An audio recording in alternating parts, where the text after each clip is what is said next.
En este episodio rápido vamos a hablar sobre la visión de Nefi, del sueño de Lehi. Hablaremos de 2 puntos. Primero, el cordero. Y segundo, los apriscos. Aquí vamos.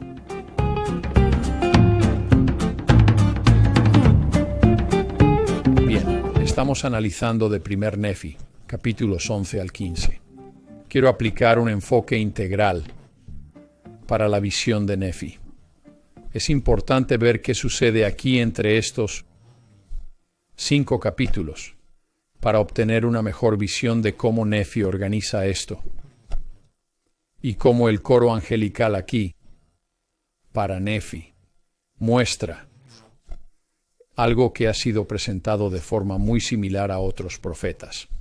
Pero aquí es muy específico para Nefi. Primero, al entrar en el capítulo 11, veremos la visión del Redentor. Veremos al Cordero de Dios. Es un título clave que vamos a revisar. Eso es lo primero en el 11, sobre el árbol de la vida y qué representa.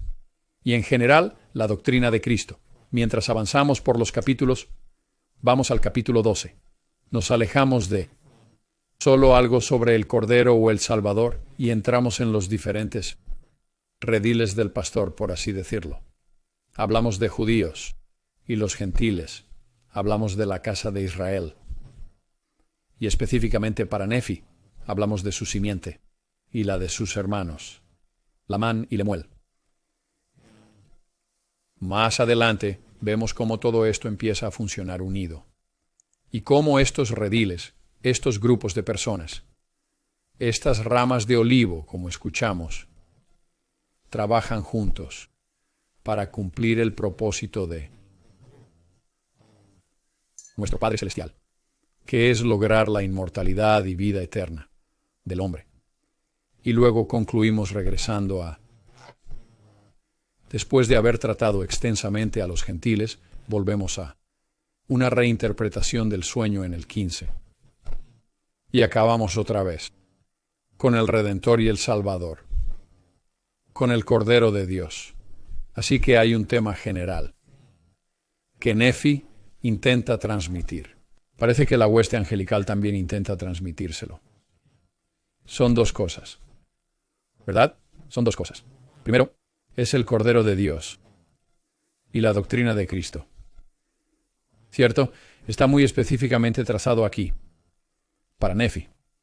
Y en segundo lugar, son estos rediles, estos grupos. Ambos puntos. Ambas se relacionan con el convenio. ¿Verdad? Jesucristo es el Karat Berit. Él es el convenio. Él es el mediador entre Dios, el Padre, y nosotros, sus hijos. Él es el convenio, por así decirlo. Y más allá, todos estos grupos de gente que Nefi revisa, tratan sobre el convenio.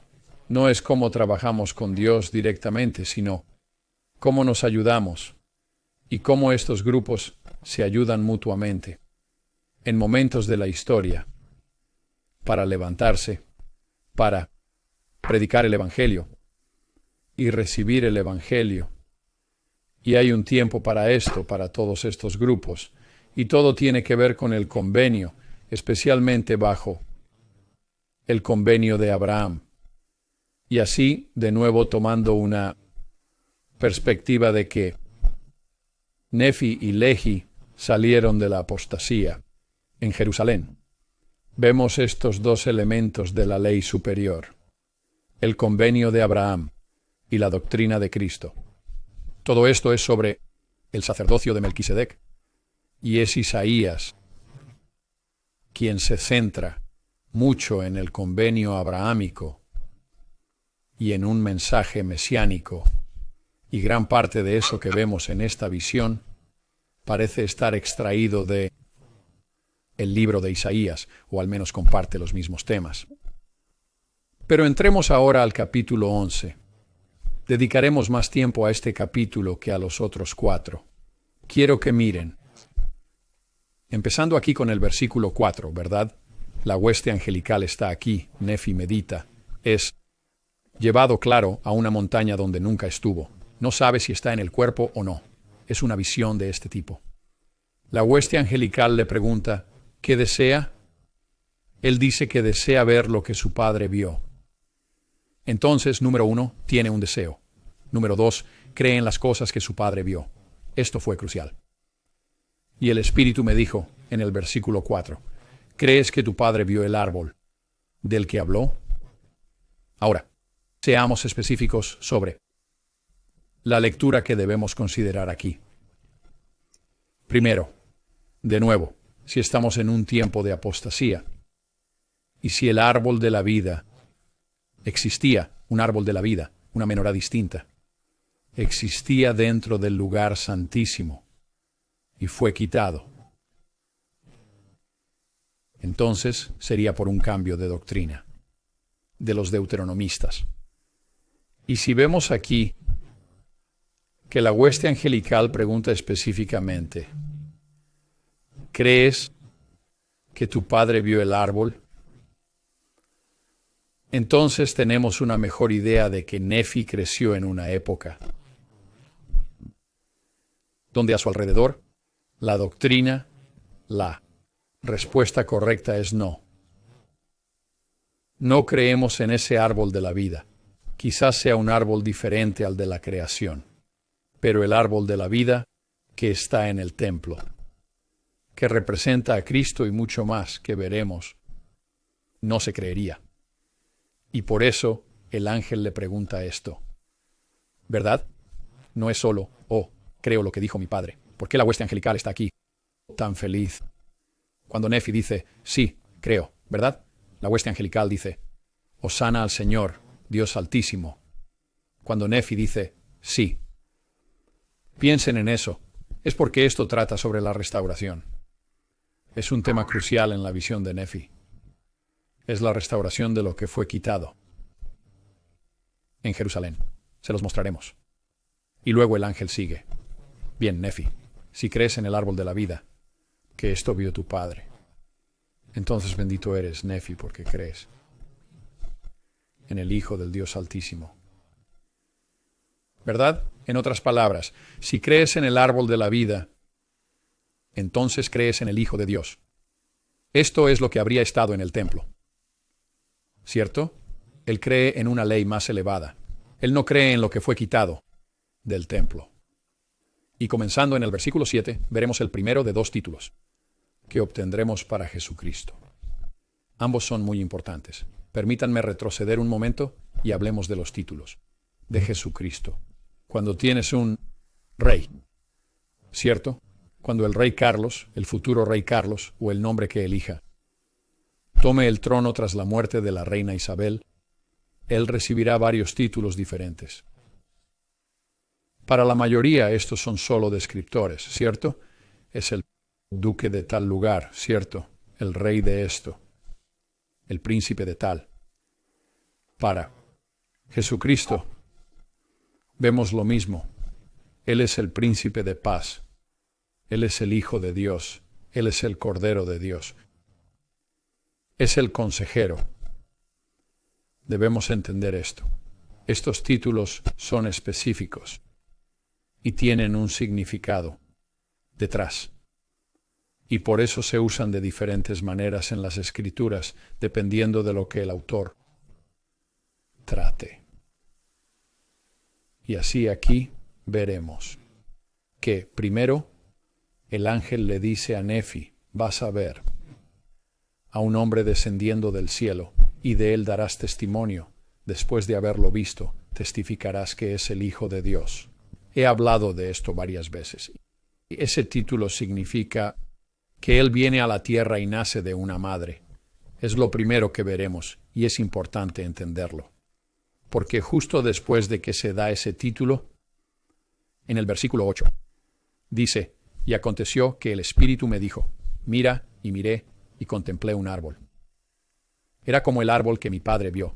De nuevo estamos obteniendo la unión del Hijo de Dios y el árbol aquí juntos, ¿verdad? Era como el árbol que mi padre vio, y su belleza era superior, sí, excedía toda belleza, y la blancura superaba la blancura de la nieve. Blancura significa pureza y virtud. ¿Verdad? Es importante entenderlo en el Libro de Mormón. Y aconteció que después de haber visto el árbol, dije al Espíritu, he aquí, me has mostrado, el árbol más precioso de todos. ¿Cómo lo sabe? ¿Cómo sabe Nefi que este es el árbol que es precioso sobre todo? Ahora podríamos decir que Lehi se lo dijo, y probablemente sí. Pero ¿por qué lo está escribiendo así? ¿Por qué Nefi lo escribe así, diciendo al ejército angelical, me has mostrado el árbol que es precioso sobre todo? Él sabe, este árbol es su enfoque. Probablemente conoce la historia de su eliminación del templo. Esa es mi opinión. ¿Verdad? Sabe que es el árbol más precioso. Y puedes oír un rumor, un pequeño eco, hablando de restaurar ese árbol, de restaurarlo al templo. Y eso es lo que es la visión de Lehi aquí, el sueño de Lehi. Es en gran medida una visión y un sueño de restauración de lo que se ha perdido en Jerusalén. Eso significa el Hijo de Dios y el árbol de la vida y todo lo que lo rodea. Solo de nuevo, al igual que el Nehustán, creo, fue quitado. La serpiente de bronce fue quitada en tiempos de Isaías. ¿Verdad? Es un tema importante. Y así, la visión de Lehi aquí es una visión de restauración de lo que se supone que debe ser, ¿cierto? Como Moisés en el Sinaí, que recibe la historia de la creación y del jardín del Edén en su visión, para asegurar una doctrina sólida, porque es el núcleo de la religión. Cuando traes este árbol de la vida y entiendes que esa es la doctrina de Cristo, ¿verdad? La visión de Lehi y por qué se nos presenta al principio del Libro de Mormón es restaurar las doctrinas perdidas. Así que cuando hablamos de que el Libro de Mormón tiene la plenitud del Evangelio, y muchos críticos dirán, bueno, no tienen la preexistencia ni los 3 grados de gloria y no se añade nada. En absoluto, eso es falso. Esta es la plenitud del Evangelio, es la doctrina de Cristo. De eso trata. Y por eso, la plenitud del Evangelio se expone en esta visión, muy parecida a un texto del templo que tenemos. Así que Nefi parece saber ya. Sobre este árbol es lo que parece. Y así, el ejército angelical le pregunta a Nefi, bueno, ¿qué deseas? ¿Qué estás buscando? Y él responde, quiero conocer su interpretación. ¿Verdad? Piensa en él. Quizás 10, 20 o 30 años antes. Y toda esta doctrina y caos llegando teológicamente en Jerusalén, y él creciendo en ese ambiente, y Lehi luchando contra estos cambios, todo el tiempo. Quiere un testimonio directo del ángel sobre el árbol de la vida. Eso es lo que se quitó. ¿Cierto? Bien. Así que él vuelve y dice que en el versículo 13 el ángel se marcha. Y así es como él describe la interpretación del árbol. Esto es crucial, porque es la doctrina de Cristo perdida. Dice, y aconteció que miré y vi la gran ciudad de Jerusalén. Porque el ángel, en respuesta a Nefi, preguntando sobre la interpretación del árbol de la vida, primero lo lleva a Jerusalén. Ve Jerusalén primero, porque ahí debería estar el árbol. Y también vio otras ciudades, y vi la ciudad de Nazaret. Y en la ciudad de Nazaret vi a una virgen, y era sumamente hermosa, y blanca. Bien. Ahora probablemente hayas escuchado esto en otros podcasts u otros lugares sobre la descripción de María, la Virgen, equiparada con el árbol de la vida. Pero voy a unir todo esto aquí, lo mejor que pueda. ¿Por qué el ejército angelical para Nefi habla primero de María en respuesta al árbol? ¿Y qué relación tiene el papel de María con el árbol de la vida? Ya dije antes que las mujeres se ven representadas por árboles como una Aserá. La deidad cananea conocida como Aserá se representaba con un árbol o bosques. Y así aquí María se igualaría al árbol de la vida por una razón del templo muy importante. Él le dice a Nefi que ella es sumamente hermosa y blanca. Bueno, ¿qué más era sumamente hermoso y blanco? Era el árbol. El árbol y su fruto son muy blancos. El blanco es pureza.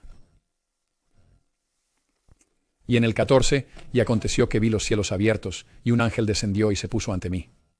Y me preguntó, Nefi, ¿qué es lo que ves? Y él respondió, una virgen, hermosísima y bella sobre todas las demás vírgenes.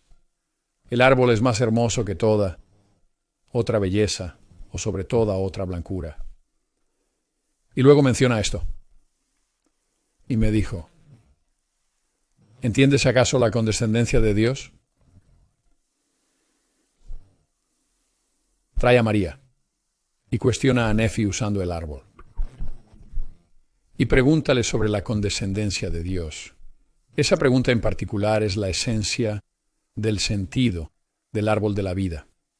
No solo es Jesucristo, sino la doctrina de Cristo, lo que el árbol simboliza. Es la doctrina de Cristo la que nos conduce hacia el lugar santísimo, al cuarto celestial. Así que él dice, ¿conoces la condescendencia de Dios? La condescendencia de Dios es Él, humillándose de todos nosotros a la mortalidad, teniendo un cuerpo nacido de mujer, siendo mortal y teniendo experiencias mortales con su cuerpo y humillándose para poder elevarnos a nosotros, sacrificándose, ¿verdad? De toda forma posible, por nosotros, no solo morir, sino tomar los pecados del mundo. Eso es Él, la condescendencia de Dios. Y dije, esto es interesante. En el 17, sé que ama a sus hijos. Bien, Él está equiparando aquí la condescendencia de Dios con el amor. Él sabe. Ya está igualando. Que Jesús y la condescendencia de Dios, su descenso tiene que ver con amor o caridad. Eso es caridad, ¿cierto? El amor puro de Cristo es su condescendencia. Dice, sé que ama a sus hijos, pero no sé el significado de todo. No lo comprende del todo. Pero sabe que es por el amor de Dios. Entonces el ángel le responde utilizando el mismo título. Y él me dijo, mira, la Virgen a quien ves es la madre del Hijo de Dios.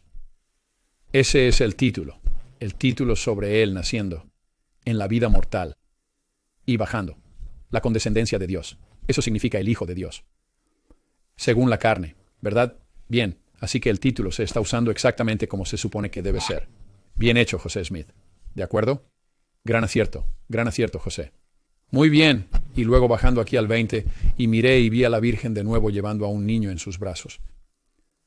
Y ahora tenemos un cambio de título para Jesús. Y el ángel me dijo, mira, el Cordero de Dios, sí, incluso el Hijo del Eterno, Padre. ¿Sabes el significado del árbol que vio tu padre? Bien. Así que, aquí vamos. El árbol de la vida se equipara primero a María, ¿verdad? Porque no puedes tener un hijo sin María. No hay hijo sin madre. Y puedes decir, bueno, tampoco sin padre. Pero ese no es el punto. El punto es que naces de una mujer. ¿Verdad? De ahí viene tu cuerpo. Y así el Hijo de Dios, ese término va junto con el nacimiento y ser llevado a la muerte, ¿cierto? Se utiliza tal como se espera. Y luego tienes toda la condescendencia de Dios, es eso. Y el amor y la caridad de nuestro Padre Celestial y de Jesucristo se integran en ello. Y luego, aquí, una vez que Él nace, entonces, el ángel sigue con otro título y dice, mira el Cordero de Dios. Sí, incluso el Hijo del Eterno Padre. Hay dos títulos más. Uno es el Cordero de Dios. Curiosamente, casi no vemos este término. Creo que se usaba más en el Antiguo Testamento. Pero aquí lo vemos. Lo vemos en Juan. Y Juan hace que Juan el Bautista diga, he aquí, el Cordero de Dios. Voy a volver a eso y les diré por qué Juan lo pone ahí en un momento. El segundo lugar en que lo vemos es en el libro de Apocalipsis de Juan. Lo usa. Y recuerda que Juan es el que está en su evangelio, que dice que escribe esto, el cuarto evangelio, mucho después de los otros tres, porque quiere que todos sepan que Jesucristo es, y aquí está el título, el Hijo de Dios. ¿Verdad? Que este es Jehová nacido en el mundo. Él quiere confirmar esto, para que no haya error. Él está enfocado en esta doctrina de Cristo. En el Apocalipsis se usa el término Cordero de Dios y parece ser intercambiable con el término, el siervo de Dios. ¿De dónde viene el siervo? El siervo aparece en Isaías. ¿Verdad? Tienes los 4 cánticos del siervo en Isaías. Estos son poemas mesiánicos o narrativas sobre el siervo. Por ejemplo, el siervo sufriente. Creo que tienen todo que ver con el ritual y drama. Pero se usa indistintamente. En arameo, la lengua que Jesús y todos los que le rodeaban habrían hablado, porque lo trajeron de regreso más tarde, cuando Babilonia viene aquí en otros 10 años y destruye Jerusalén.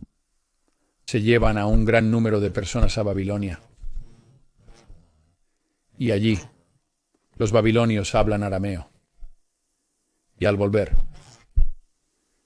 hablan arameo y la escritura y todo cambia. Y así terminan. Hasta la época de Jesús hablando arameo. Es su lengua habitual. Probablemente hablen hebreo en círculos religiosos. Pero el lenguaje común es el arameo. Y en arameo tienes la palabra talia.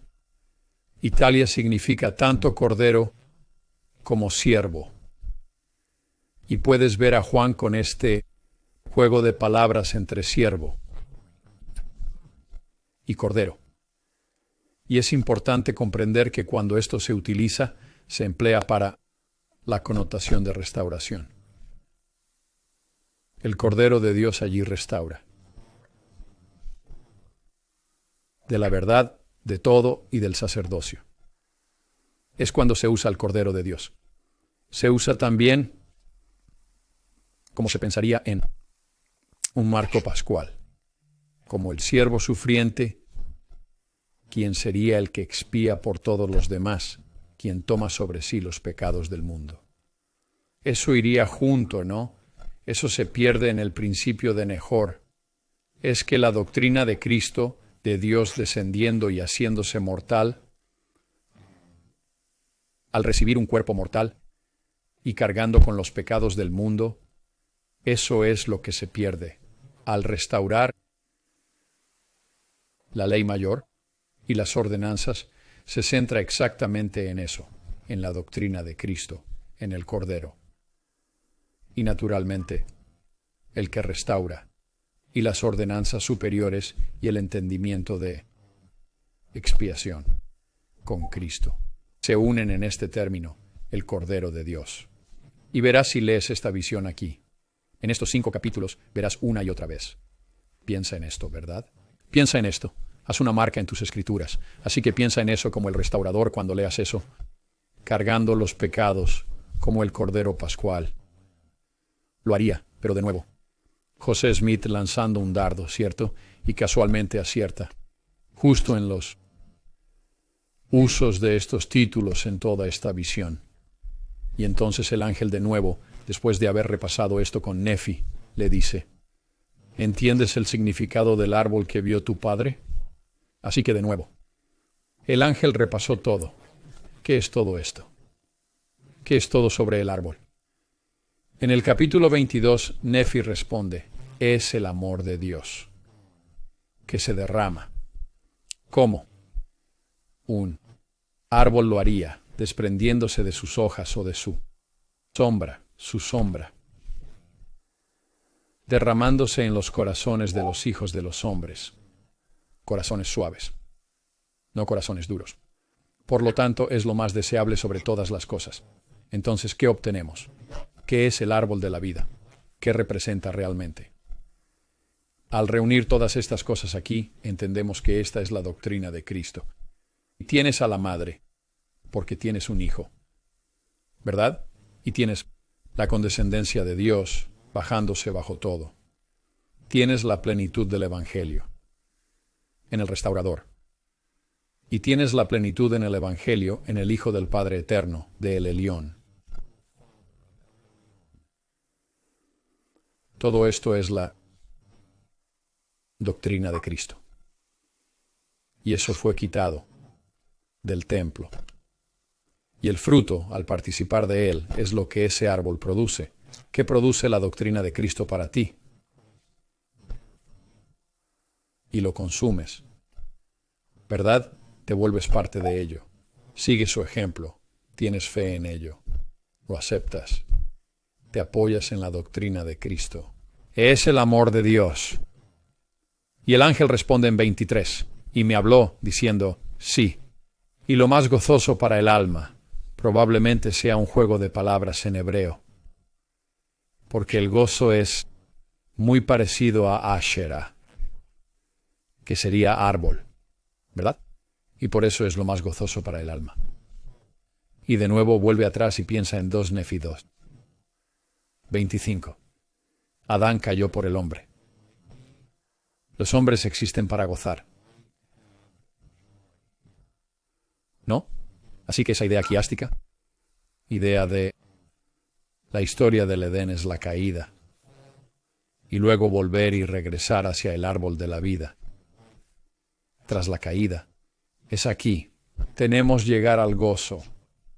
Adán cayó para que existan, y los hombres están en estado caído, para que puedan alcanzar el punto de tener gozo. Y luego en 24 ve al Hijo de Dios, usando ese título, yendo entre los hijos de los hombres. Así que él está, mira, este es él en su cuerpo, en su estado mortal, yendo entre los hijos de los hombres, y muchos cayeron a sus pies. Y luego el ángel dice, mira y contempla la condescendencia de Dios. Esto lo describirá un poco más. Y Nefi dice, miré y vi al Redentor del mundo, de quien mi padre había hablado cuando estaba en Jerusalén también. Y también contemplé, esto es muy interesante, también contemplé al profeta que prepararía el camino. Esto viene de Isaías, ¿verdad? Viene de Isaías. ¿Por qué necesitan siempre hablar de Juan el Bautista? Es interesante que esto se traiga una y otra vez. Creo saber por qué. Dice, y vi al profeta que prepararía el camino ante él. Y el Cordero de Dios, ¿verdad? Juan el Bautista usa ese término en el libro de Juan. Y el Cordero de Dios fue adelante y fue bautizado por él. Y después de que fue bautizado, contemplé los cielos abrirse y al Espíritu Santo bajar del cielo y posarse sobre él en forma de paloma. Este es un punto central. Y aquí está mi reflexión sobre esto. Es por esto que esto es puesto aquí. Primero, creo que debe haber una descripción clara de las leyes superior e inferior. Y los ángeles le dicen y muestran a Nefi aquí cómo el sacerdocio arónico y el de Melquisedec se unen aquí. Esa es una razón. Debe existir un sacerdocio preparatorio para la plenitud del Evangelio. ¿No? Esa es una razón. El preparador debe estar. Segundo, recuerda en los Evangelios lo que oímos. Es que Jesús dice, he venido a ser bautizado por ti, Juan. Y Juan el Bautista dice, ¿cómo es que quieres que te bautice cuando tú deberías bautizarme a mí? ¿Y qué dice Jesús? Él dice, bueno, debemos cumplir toda justicia. ¿Qué significa eso? Necesitamos cumplir toda justicia. Y creo que lo que sucede ahí, me parece, es que esto es parte. Recuerda, él acaba de decir, contempla la condescendencia de Dios. Bueno, ¿por qué menciona eso de nuevo? significa que Dios se humilla o Él se está humillando ante Juan el Bautista. Va por debajo, por así decirlo, siendo bautizado como todos los demás. ¿Con qué? Con la ley inferior, con el sacerdocio inferior de Juan el Bautista, y luego subiendo fuera del agua, y entonces también pasando por el mismo proceso, siendo bautizado bajo la ley menor del sacerdocio aarónico, y luego aquí está el Espíritu Santo en forma de paloma, una función del sacerdocio de Melquisedec. El Espíritu Santo viene de Melquisedec. Como recibimos el don del Espíritu Santo, con la imposición de manos de quienes tienen el sacerdocio de Melquisedec, esta es una descripción de el Salvador bajándose, pasando por la ley menor primero, como nosotros, y luego subiendo por la ley superior.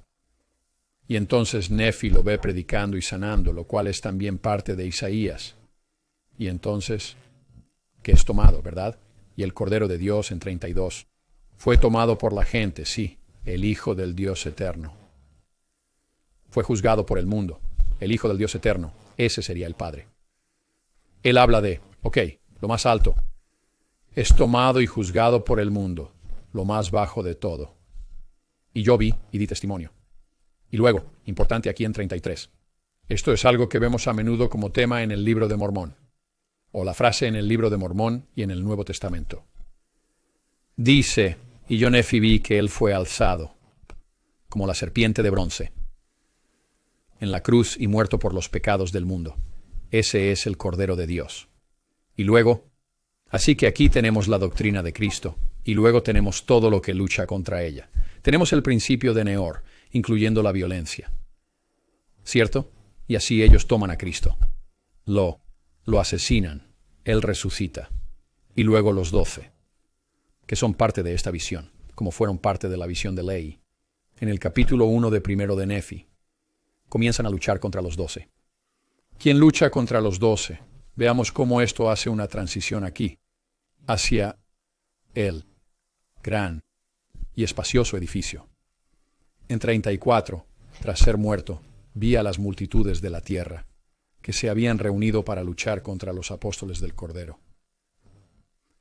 Porque así fueron llamados los 12 por el ángel del Señor, y la multitud de la tierra estaba reunida. Lo que él dice aquí es que el mundo lucha contra la iglesia, ¿verdad? Lucha contra aquellos que también son representantes de Cristo. Esto es importante. Esto va a, diría, el punto clave del Libro de Mormón aquí. Y la multitud de la tierra se había reunido, y vi que estaban en un edificio grande y espacioso. ¿Verdad? Aquellos que van al edificio grande y espacioso. Al final no significa, es como tienes una ideología central de algo. Mira a los nazis en la Segunda Guerra. Tienes una ideología central de pocas personas que son nazis, ¿verdad? Están dispuestos a hacer todo por su ideología. Y luego tienes otro nivel de gente que simplemente siguen la corriente. Están de acuerdo. Son bastante intensos al respecto. Pero no son los que mueven los hilos. Y luego podrías tener otro nivel un poco más alejado de eso, que son quizás la mayoría de la gente. ¿Cierto? Donde ellos van a dar la espalda. Ellos van a ignorar cosas, van a seguir la corriente, pero no van a crear estas cosas. ¿Verdad? Así funcionan las ideologías. Y más allá de eso, quizás tienes personas que quieren decir algo. Quieren detener algo, pero tienen demasiado miedo porque conocen las consecuencias que vendrán. El edificio grande y espacioso no es solo porque todos están allí. No significa que todos sean personas horribles, ¿verdad? Solo significa que no están de pie en el árbol de la vida por la doctrina de Cristo. Eso es lo que pasa. Así que el mundo está reunido. Ellos van al edificio grande y espacioso, como el edificio que mi padre vio, dijo. Y el ángel dice, he aquí el mundo y la sabiduría de éste. Y he aquí, y bueno, no voy a ir allí ahora mismo, lo haremos más tarde, sobre la sabiduría del mundo. Pero he aquí, la casa de Israel se ha reunido para luchar contra los 12 apóstoles del Cordero.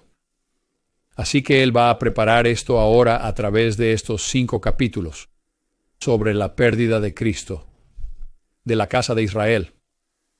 En otras palabras, si están en el edificio grande y espacioso y luchan contra los 12, lo cual sucedió, ¿verdad?, con Judá. En aquel tiempo, Judea y aquellos en el poder, los que mueven los hilos, ¿cierto?, y los que siguieron la corriente, lucharon contra Cristo y contra los 12 apóstoles e intentaron eliminarlo, deshacerse del cristianismo. Y así ellos van a perder el árbol de la vida, perderán la doctrina de Cristo por completo. Porque recuerden, los 12 apóstoles son judíos, son de la casa de Israel, pero su propia gente va a luchar contra ellos. Y así ahora se pierde para la casa de Israel. Llamaremos a esto, ya saben, un balón político o un balón nuclear. Este es el balón religioso, es el árbol de la vida, es la doctrina de Cristo. Y los 12 apóstoles tienen esto. Y la casa de Israel y el resto del mundo quieren eliminarlo. ¿Dónde está el balón político ahora? Está con los 12 apóstoles, pero ¿qué les pasa? O el balón religioso, más bien. Y obtenemos una descripción del edificio grande y espacioso en el último versículo de este capítulo. Dice, y aconteció que vi y di testimonio de que el edificio grande y espacioso era el orgullo del mundo. Esto va a establecer el resto de la visión.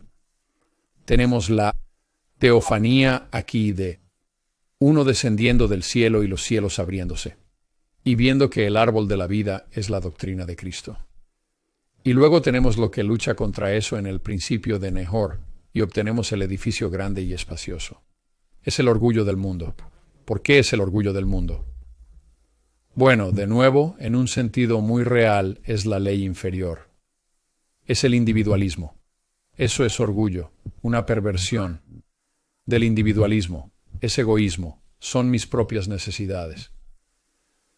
Tomar el albedrío es ley inferior. Es tomarlo y hacer mal uso de él para beneficio personal, para beneficio propio. ¿Cuál es el opuesto exacto de eso? Es lo que hizo Cristo.